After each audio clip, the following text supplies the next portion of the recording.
Bloomberg Tech is live from coast to coast with Caroline Hyde in New York and Ed Ludlow in San Francisco.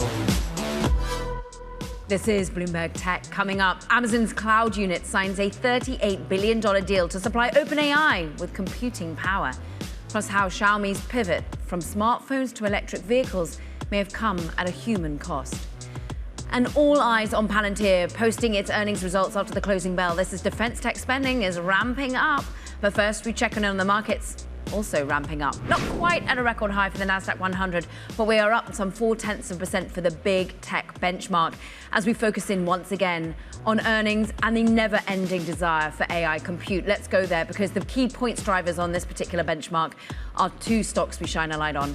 Amazon pushing on 4.5% higher after significant gains on Friday after its earnings. This is a company that is, of course, shrinking its workforce, but focusing in on AWS growth, and it manages to sign OpenAI as that new client, $38 billion deal. We'll dig into it. Nvidia, well, they're the GPUs that go inside all these data centers. It too climbs in terms of market capitalization, up another 2.7%.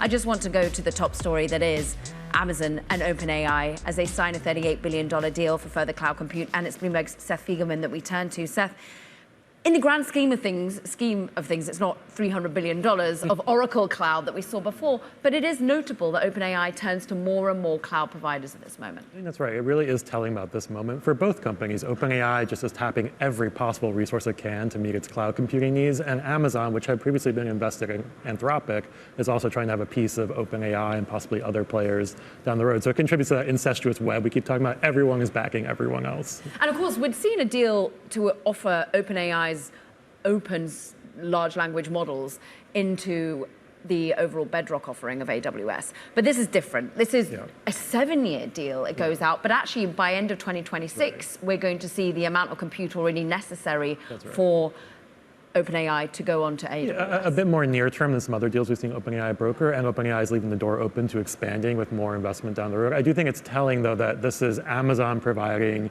Nvidia chips, not Trainium, not in-house. So on the one hand, it's a testament to Amazon's ability to build up cloud computing infrastructure at scale to meet OpenAI's needs, but you have to wonder what that means about the quality of Amazon's own chips. And I mean, go into that for us, because they talk about the tens of thousands of Nvidia chips that are going to be used. But they then talk about the millions of potential CPUs that they might eventually help using. Is that where AWS's own vertical integration comes in? You know, it's possible, because I think the larger industry is also thinking more about investments in inference as opposed to training. So with training, you want those GPUs, the best possible. But with inference, CPUs and some maybe second-tier GPU-type chips could meet the needs. So maybe that's where we see them play more. And then take us to how AWS continues to therefore show this 20% growth that we saw on the Friday.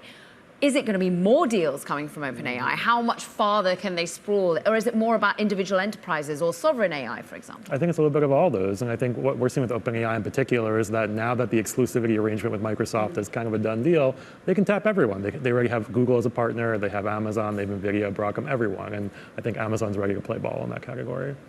Well, Seth Fiegelman playing ball with us this morning. We really appreciate it. Meanwhile, Nvidia, of course, as we just talked about it, the GPU supplier, it made history last week with the first company to ever hit a $5 trillion market cap. According to Loop Capital Markets, though, the company could add trillions more as Nvidia leads the, quote, golden wave of Gen AI adoption. Let's get out to Bloomberg's Ryan Vlastelica, because all paths lead back to Nvidia when we talk about any of these compute deals right now, Ryan. Yeah, absolutely. It certainly feels that way. This is the latest in a series of street high price targets that we've seen on Nvidia. Before Loop, we had HSBC, which forecast, I think, 70 or 80% upside. And before that, we had an additional Loop street high price targets. People keep sort of outdoing each other, trying to estimate how high up this stock is going to go. So right now, the latest estimate points to about 8.5 trillion market capitalization. Like you said, it just hit 5 trillion, so that points to still a lot more potential upside from here. And the story hasn't really changed. People continue to see a lot of long-term demand for all kinds of AI-related hardware and infrastructure, and certainly it will expand out a little bit. Nvidia has a very important software business, for example, but in general, this is all about the GPUs that have been driving the AI trade really for the past couple of years now. And look, they're GPUs are also part of the Microsoft IREN deal that we're talking of today, a $9.7 billion look for compute of Microsoft using yet another neo cloud, this time an Australian one. We've also got in the news how Alphabet's selling a huge amount of debt to be able to finance the overall AI trade and compute purchase. But Ryan, you've got a great story in just showing how last week, if we reflect a bit, we started to be discerning about which companies were going to celebrate AI investment and ones that we're not going to. Yeah, absolutely. So really the poster child on the other end of this trade is Meta. That stock fell quite sharply last week after it came out, really talked about its expense growth, its CapEx growth. It's talking about taking write-offs and all of this. I think there is more skepticism. People want to see that all of this spending is being done in a diligent and disciplined kind of way, and that this is really going to lead to some kind of pronounced return on all this investment. Now, I think there's still a lot of support for AI-related strategies overall, especially at companies like Amazon and Alphabet, which are showing a pretty direct link between all of this spending and improved performance in their cloud computing businesses. But for someone like Meta, which doesn't have an equivalent cloud-type business, the story is getting a little bit trickier for them. People are getting a little bit more discerning, and like you said, we did see the stock come down last week, as I think people just are maybe getting a little bit of cold feet. What's interesting, Ryan, is also you shine a light on how we've had a bit of dispersion outside of the key, well, Mag 7 and then some names, Broadcom and others thrown in. We've got some of the suppliers to the data centers or suppliers to some of these compute powers that are also winning. I mean, Micron's another key winner on the day, but you shine a light on other companies that have outperformed. Yeah, certainly. I mean, it's not just purely an Nvidia story anymore by any stretch of the imagination. Anything that is involved in any kind of components here, I mean, we've certainly seen Broadcom, another major winner, Micron, storage companies like Seagate and Western Digital. These have been some of the biggest performers of the year. They're a little bit less high profile, but they are certainly seeing very strong growth inflections because they are just part of the overall ecosystem that is required to build out all these data centers, power all the data centers, do storage, memory, all the stuff that is involved with AI and having it produce the the material that people are using. It's a much bigger trade than it was a couple of years ago for sure. Ryan Vestelica, always with the must-reads. We thank you. Let's get more on this AI compute trend that's never ending. Tony Wang's with us, T. Rowe Price, Science and Technology Fund Portfolio Manager. Your top holding is Nvidia, and all paths lead back, but Microsoft's a big one, Broadcom, Alphabet, really all of the big winners. Is this playing out as you anticipated? Yeah, well, I think that AI is a huge productivity driver, in my opinion, and I think that these companies are really well positioned to essentially capture that and be the platforms for, I think, growth in the economy. And what I'm looking for going forward is the new use cases really come through, like agentic AI, for example. I think it's to fill this capacity, it can't just be you and me using ChatGPT. It's got to be thousands of agents for each company, like making decisions and executing and unlocking. I think labor essentially is what I'm looking for, and that's what's exciting going forward. It's exciting when you see Nvidia's name referenced in about 3 of the compute deals just on this Monday alone. But take us to perhaps the one that you don't own. Interestingly, you don't have exposure to Amazon and AWS, but it signs its deal with OpenAI. Has there been methodology around that, about its own cloud prowess, or perhaps worries about the lack of growth that we'd seen in previous quarters, bar from the previous numbers they just reported Friday? Hey, well, I think that they had a nice earnings report, and I do think that there seems to be a lot more momentum now. You talk about the deal that they just did today, and just essentially like rolling out a lot more compute and accelerating AWS. I think is really good for the business. I think they're well positioned to essentially leverage AI in their e-commerce business, as well as be an infrastructure provider. So I don't think you can count them out at all, and it's good to see them, outperforming. What's interesting is someone who got beaten up is in the portfolio, which is Meta. And I'm interested in your take of how we're deciding who we reward of capital expenditure and who we don't. Yeah, well, I think that AI is a long-term investment for Meta, and I think that the market's probably digesting the heightened level of CapEx and the depreciation that's coming through the P&L. But I think that's a little bit too short-term to view it. And you look past that, the returns are there, and these are going to be great investments.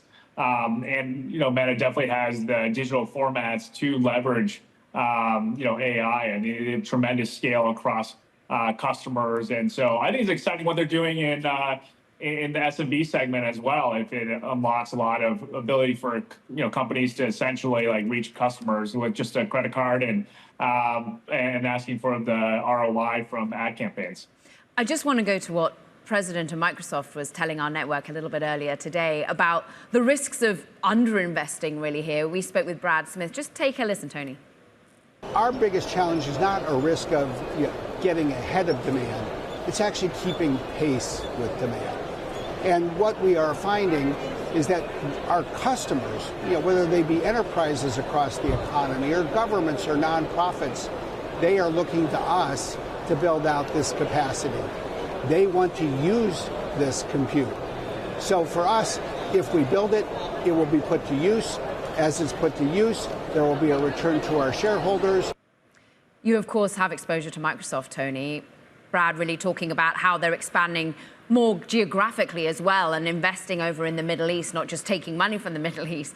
And I'm interested in what you think about Microsoft's need to depend on neoclouds. We saw them strike a deal with an Australian neocloud provider for Texas data centers. Is that something you like to see, that use of their money and capital expenditure on neocloud as well as their own? Yeah, I think it allows them to be flexible and nimble. I think that standing up these data centers is no small feat. And a lot of times it requires various players. It requires the data center capacity, the power.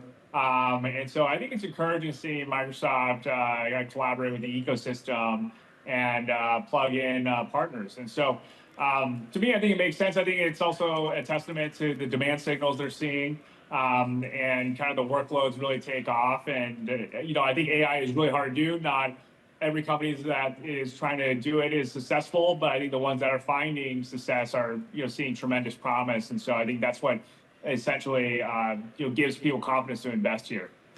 Confidence to keep adding when we've seen runaway performance, not just of Nvidia at 5 trillion, but another one of your holdings, Micron, for example. I mean, significant outperformance. When do you decide that you want to cash in, profit take? Yeah, we're all constantly managing position sizes in the portfolio, but in my opinion, I think that you want to be invested in the areas where there is essentially a bottleneck, that there's scarcity, and that performance depends on it. So I think that HBM, memory, HDDs, and now NAND, there's becoming more of a shortage, and so to me, the industry is getting better, and it's a critical component. So, from my perspective, there is opportunity for these companies to compound value over time. You are, of course, equity focused, but when we have Alphabet selling debt in Europe and the US, any of that financing of this AI spend give you pause? Yeah, well, I think it's novel, but you look at the cash generation of a lot of these companies; they're really blue chip, and to me, I think that this investment is smart, and to do the appropriate level of debt financing, I think, can make sense.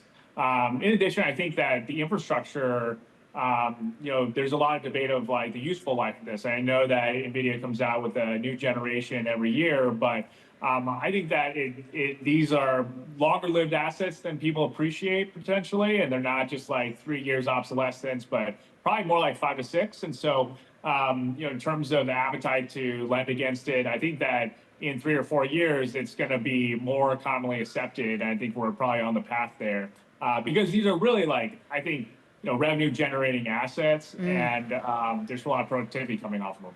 And Tony, that productivity, as you started the conversation, is about how we deploy generative AI, and Palantir is one that really has. But how do they fight also the macro headwinds, the government shutdown? Do you have any concerns at the valuations that some of these companies trade at? Hey, absolutely. I mean, these are, very elevated multiples, and so they need to keep delivering the growth here. Palantir is definitely, I think, at the tip of the spear in terms of implementing AI. I mean, they started doing that in the government, and now their commercial business is growing rapidly. And so, I think the government shutdown, I think that's probably a temporary thing. They could get a pass for that just because the government's not going to be shut down forever. And, you look forward, I think what really matters is that they're driving significant ROI for their customers, and they're able to do it in a way that connects their data. And I think that's like the change in IT services is I think that you need to come with a solution and the engineers to help your customers instead of implementing like a SaaS-based off-the-shelf solution. So I think that's what's exciting. And yeah, we'll see later on today. Tony Wang, it's always great catching up with you. Another busy week with Palantir after the bell. We so appreciate your expertise. T. Rowe Price, thank you. Coming up, Xiaomi's pivot from smartphones to electric vehicles, when it may have come at a very high human cost. More on that next. This is Bloomberg Tech.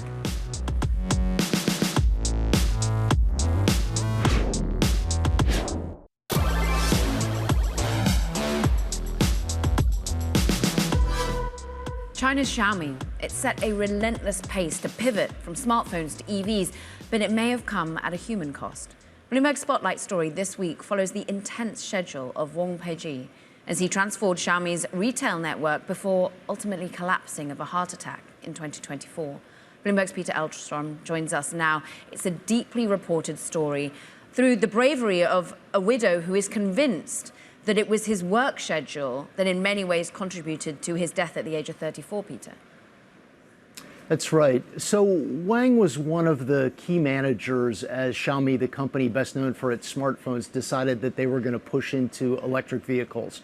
The founder, Lei Jun, said this was going to be one of his last strategic plays for the company. He had really earned a fantastic reputation for himself in the smartphone arena, but he wanted to succeed in EVs too. Remember, this is something that Apple tried and wasn't able to pull off. Xiaomi has actually designed a very good car. They've been able to succeed in the market. They've been able to gain some traction in that space. But Wang was one of the key employees who was responsible for redesigning stores as they were shifting these stores from really showcases for smartphones to something that could show you a full-size automobile that would have the infrastructure to be able to show that off and demonstrate what kind of cars they actually had. So at one point, he was responsible for 267 stores. He was working almost nonstop hours. His wife told our reporter that he would frequently work until the wee hours of the night. We also saw his WeChat messages where he was exchanging messages at 2:30 in the morning and working on and on and on. And as you mentioned, tragically, at the age of 34, he died of a heart attack. Yeah. And so it's a story really about how these extreme hours can take a toll on managers, especially in an area so competitive like technology. Xiaomi has responded in part to our investigation and talking about their sympathies that go to the family. But set this in the context of 996, of what is very much a cultural focus on working extremely hard in China in tech. Right, yeah, you're referring to 996. In China, they talk about working from 9 a.m. in the morning until 9 p.m. 6 days a week, which is extremely long hours. The World Health Organization defines overwork as working more than 55 hours. Now, in China, they work even harder than in the United States. It's about 49 hours on average for full-time workers compared with 45 in the United States. And in the tech industry, it's far beyond those kinds of hours. At Xiaomi, the workers, an independent survey showed that they were working 11 and a half hours a day. So you're talking about, almost 60 hours a week that they were working. And Wang seemed to be one of the workers who was going even beyond that at this point. So, of course, there's a lot at stake here. They're competing for leadership in AI, in chips, in electric vehicles, et cetera. And there's a lot of money at stake. When you look at the most valuable, the wealthiest people in the world, they're all tech entrepreneurs, led by Elon Musk, of course, but you've got Larry Ellison and Jeff Bezos in there, too. There's a lot of money at stake. There's also geopolitical advantage. And Xiaomi was pushing very hard to make this pivot into electric vehicles. Peter Elstrom, thank you so much. It is an emotive story and a must-read. We appreciate it. Now, coming up, we'll dig into Apple, how it's set for a make-or-break year on the regulatory front as it gears up to start 2026 with a $140 billion quarter. This is Bloomberg Tech.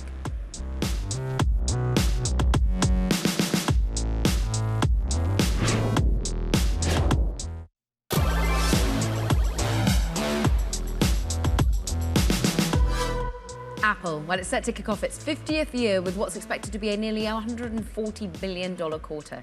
For more, Bloomberg's consumer tech managing editor, Mark Gurman, has the details on this week's Power On newsletter, hotly read as always, Mark. And $140 billion is what the math reads out as of what their holiday quarter will look like. Important when April is their 50th anniversary. Yeah, it's quite interesting. They normally, in the last half a decade or so, since the beginning of COVID, haven't really given guidance. But for this holiday quarter, they're back to that. So they said that the quarter would grow 10 to 12%. That's the current quarter, the holiday period. And that comes in anywhere between around 135 to 139 billion. Typically, when they've given guidance in the past, they've been conservative, so they like to sort of smash through that. And so you can imagine that internally they're aiming for something north of 140 billion, which obviously would be quite impressive, given where they've been the last few years. And therefore take us where they're going in the next year or so, because Power On really outlines the myriad of areas they're trying to leap forward on, not just Siri, but real hardware and chip updates too. Yeah, there's a lot going on. You're going to see a series of M5 related updates to the Mac, things like the Mac Mini, the Mac Studio, the MacBook Air, and the MacBook Pro across the first 9 months or so of 2026. You'll see a foldable iPhone at the end of 2026, perhaps the introduction of the smart glasses at the end of 2026. The first 3, 4, 5 months of 2026 are going to be chock full of things, a push into smart home devices, that HomePod with a display, the MacBook Pro and MacBook Air I mentioned, a ton of things on the software side related to Siri. So it's going to be a pretty jam-packed year for 2026. And then you go into 2027, where you're going to see even more major leaps and bounds when it comes to hardware. And will it be the same people at the top? How do you see the talent and the focus and reworking of Apple continuing amid its 50th anniversary? You know, Apple's biggest challenge right now is retaining talent, specifically for its AI division, its machine learning folks. They're bleeding talent to places like Meta, to Anthropic, to XAI. It's been very difficult for them to hold on to people because Siri, really, it has a really bad reputation. One of the big things they're going to be doing for Siri to improve it is using a custom model developed by Google's Gemini team. It's going to run on Apple servers, but Apple's paying Google to develop it. And that's a bit of a setback for Apple's internal models team. And so they basically, for now, have split it, whereas the models that run on Apple devices themselves, the ones for Apple Intelligence, those are those in-house models, which have been somewhat problematic, depending on who you ask.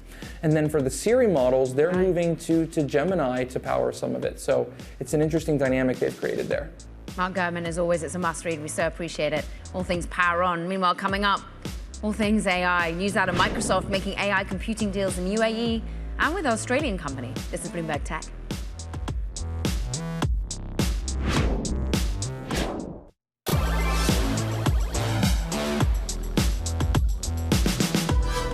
Welcome back to Bloomberg Tech. Let's check in on these markets because, well, we're close to record highs on the Nasdaq 100. We're just up by about 0.3% as the wall of worry when it comes to geopolitics is put to one side as we focus more on earnings to come after the bell, Palantir, of course, and more on what the AI trend is when it comes to compute. Let's focus in on that. The two key points contributors to the Nasdaq 100 are these two stocks. Amazon up 4.6%, a new record high. It's now worth $2.7 trillion. But that kind of pales into significance when you think of the $5 trillion that Nvidia is now worth. And that's because all roads lead back to Nvidia GPUs. This time, Amazon striking a deal with OpenAI to offer many, many GPUs in further data centers, a 7-year relationship with OpenAI now as they turn ever further into compute and data centers for various places. But look, it's not the only wall of news we have on compute. And Microsoft is another one that's planning to spend more than $7.9 billion on data centers, on cloud computing and employees, but all over in the United Arab Emirates. And it's over the next 4 years,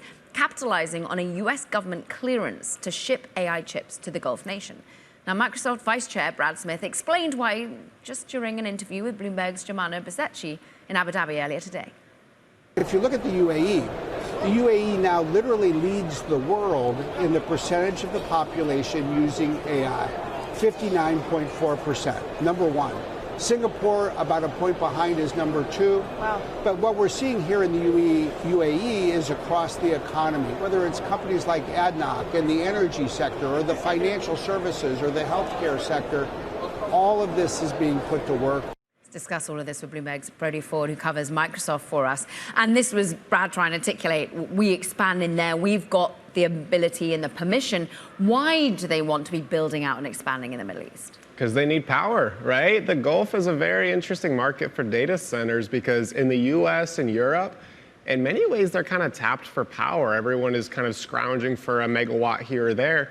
In the Gulf, you know, they have oil power and they are really keen to want to diversify their economies. And this seems like a pretty natural fit for data center companies. So we've seen Microsoft, we've seen Oracle want to expand their presence out there. And today is kind of the latest example of Microsoft coming out to say, look at all the money we're spending. This is a serious bet for us. And capital expenditure that they did articulate in their earnings just last week. But Microsoft's been perhaps more upfront than many as to how they're having to use other offerings, neoclouds in particular. They've been leaning on Nscale and Nebius over in Europe. But here in the US, they're going ever more into Texas, but with an Australian company.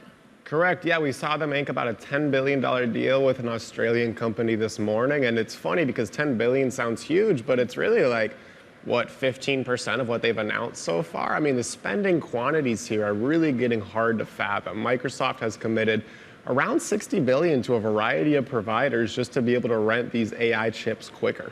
And what's interesting is IREN is one of those sources of power and compute that all used to be in crypto. And another one of those that now suddenly finds itself the darling of an AI trade.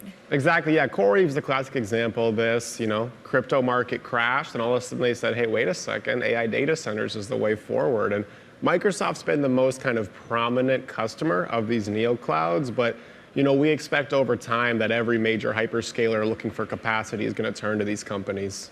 And when we think about the scale and the numbers, it can just become almost arbitrary. But I think the $3 trillion figure that Morgan Stanley's wrapped its head around is an important one, right? That 3 trillion of data centers are likely to be built out by 2028. But actually half of that's going to come from their own money. And then maybe the rest is coming from debt markets and the like. But Microsoft really does seem to be talking up how it's leaning on its own cash flows. Correct, its own cash flows. But part of the neocloud stuff that's interesting is that they are leases, right? You are leasing. If you build a data center, you're stuck with it for a good 20 years, right? You lease for 5 years. If the demand environment changes at the end, you say, well, thank you, Nebius. It's been beautiful, right? So it gives them a lot more financial flexibility. And I think we should see that within the context of hyperscalers tapping unique financing sources, even like Google hitting the bond market today. Oh.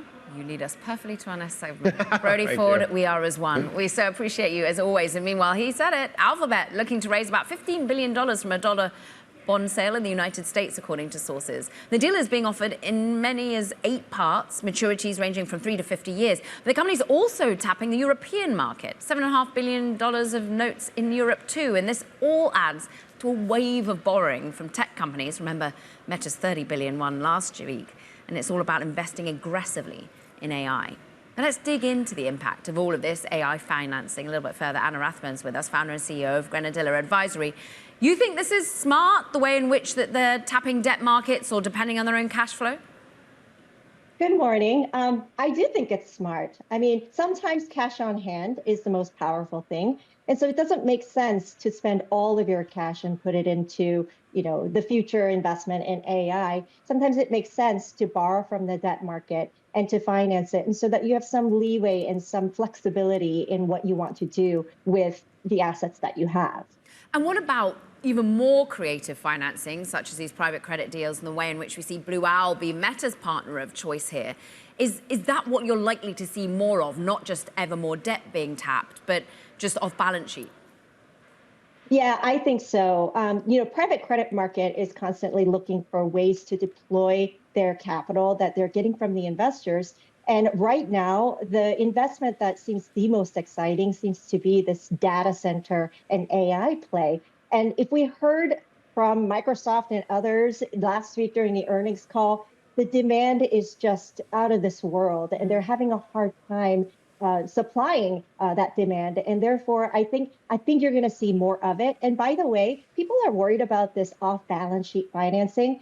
In my opinion, it's dangerous if you don't know about it, but everyone knows about it. So you can definitely put that into your calculation for, the valuations of these companies. Okay, that's really interesting because in many ways, Meta has led the way in that creativity, and Meta got beaten up last week because of their capital expenditure and perhaps it coming in a more rapid clip than the revenue growth that we're seeing. And how do you make the discernment that's currently happening among the AI players? Yeah, with regards to Meta, I think there were a lot of things that were idiosyncratic. I mean, if we were to think about the cap stack, if debt is issued, equity investors don't like it, right? But if you look at the debt market, a lot of investors in the debt market actually liked it, and there was a lot of demand for it. But there was also the deal about Meta not being a hyperscaler, investors wondering where all of the investments are going, and they're going to invest more of it. So that's Meta. But everyone else, I think there is a race here, and there's a bit of a FOMO in all of the AI players, and there's a higher risk to missing out than to spend today and to see where we are tomorrow, because I think the demand is still going to be high tomorrow. But is that FOMO leaching into the investment community, and is that a good way in which to invest one's money? Right. So here are a few things. I think people thinking about valuations, and that's myself included, it's very, very high compared to historical norms. It's nerve-wracking, but it's a short-term sentiment-driven play.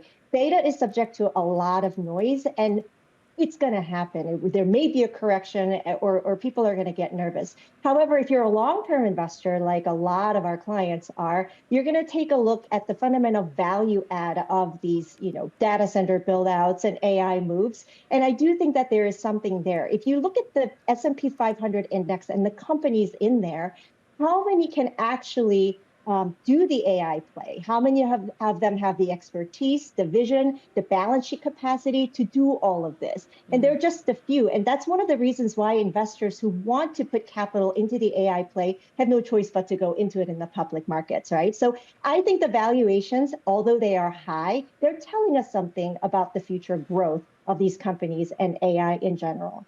And that can withstand what has been a torrid time of geopolitics, of angst, of trade.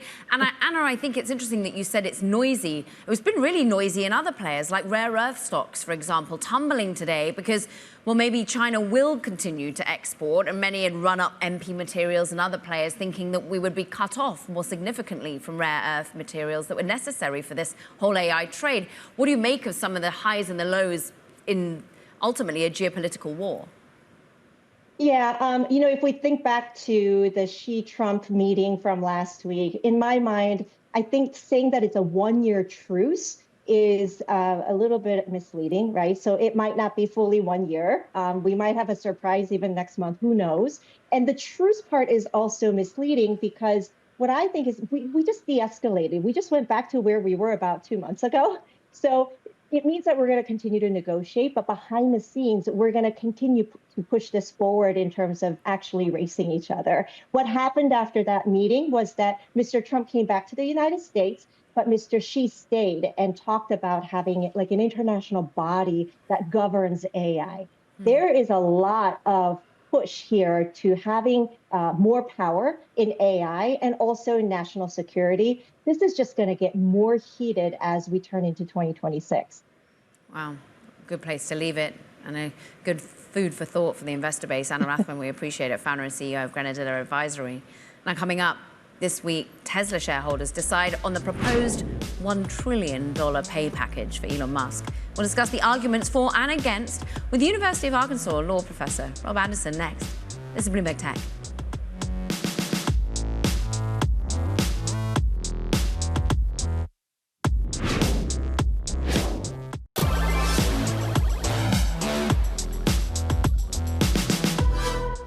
The final days in a closely watched campaign are here, and no, perhaps not the local elections you're thinking of. We're talking about, will shareholders vote to approve a $1 trillion package for Elon Musk?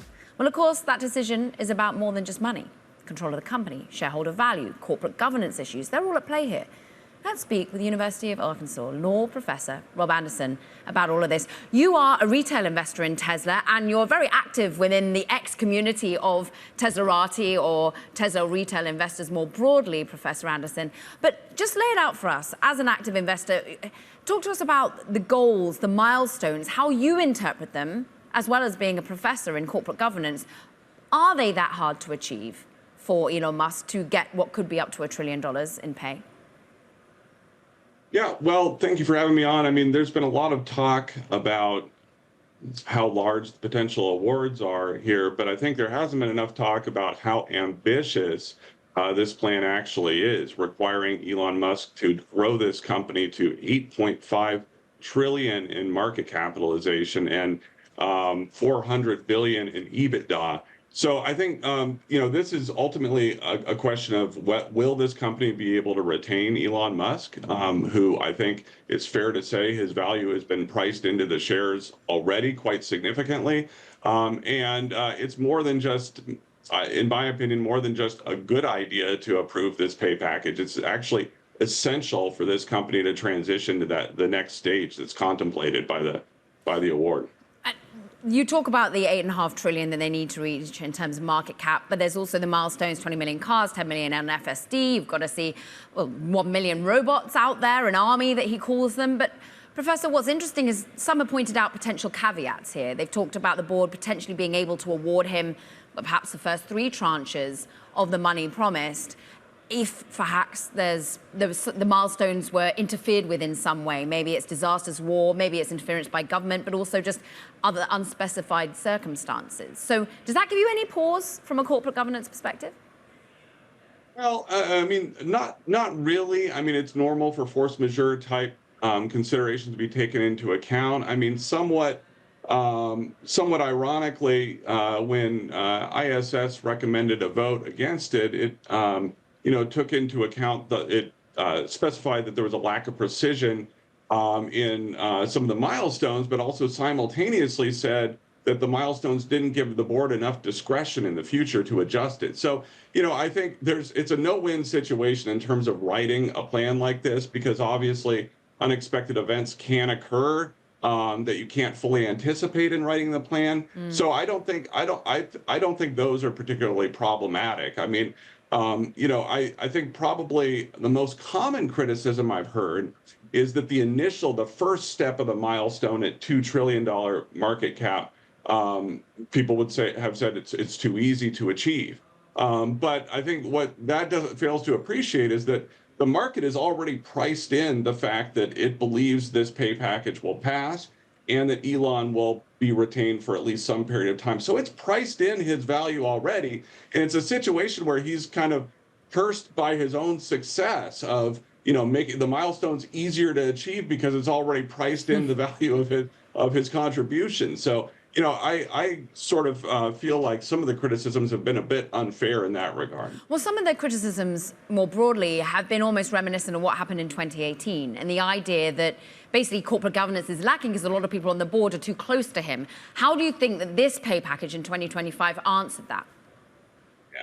So, I mean, the pay package now had the benefit, if you want to call it that, of a completely adjudicated Delaware opinion on that 2018 pay package. So they were able to address just about everything that the chancellor identified in that, including a totally different, having a special committee this time with totally different composition, addressing all the procedural aspects that the chancellor took issue with in the court opinion, as well as producing an extensive report that is more extensive than anything that I recall seeing in recent memory to try to address all of those concerns, in addition to, of course, the shareholder vote. You are, of course, a shareholder. Musk himself is a significant shareholder. He wants to be more of a significant one. He's got about 15% that he could put weight behind. He in Texas is allowed to vote for his own pay package in this respect. So many say, actually, this is just going to pass, but it's more an idea of the court of public opinion. They need to pass with such a majority to prove that this is borne out right. What do you make of that, Rob? Do you think that it will pass with flying colors in that respect and enough to stop the criticism continuing? I think it will. Yeah, I think the shareholders other than Musk and Kimball will vote very substantially in favor of it. Frankly, the main criticisms I hear are certainly not coming from the retail shareholders, who overwhelmingly are not just supportive, but I think are nervous that it won't pass by enough. And I think, the value that Musk brings to this company, it's undeniable. If he left tomorrow, you can imagine what would happen to the stock price. And so I think it's unfair not to give him the benefit of the fact that the stock price has gone up by, looking at it now, at $130 since this pay package was even announced, right? So the market loves it. I don't see any criticism there. Really, it's just the sort of rigid voting restrictions of the proxy advisors that are going to be the obstacle here. It's the cookie cutter approach they have to apply because they have to try to treat Tesla like every other company when it's not similar to a hired CEO who's come in from the outside to manage a mature company. This is a founder-led company. A nuanced approach from Professor Rob Anderson. We appreciate it, from the University of Arkansas. Thanks for joining us, and a retail investor in Tesla. Now, coming up, Palantir shares, though, are up ahead of the company's earnings later today. We'll discuss what to expect next. This is Bloomberg Tech.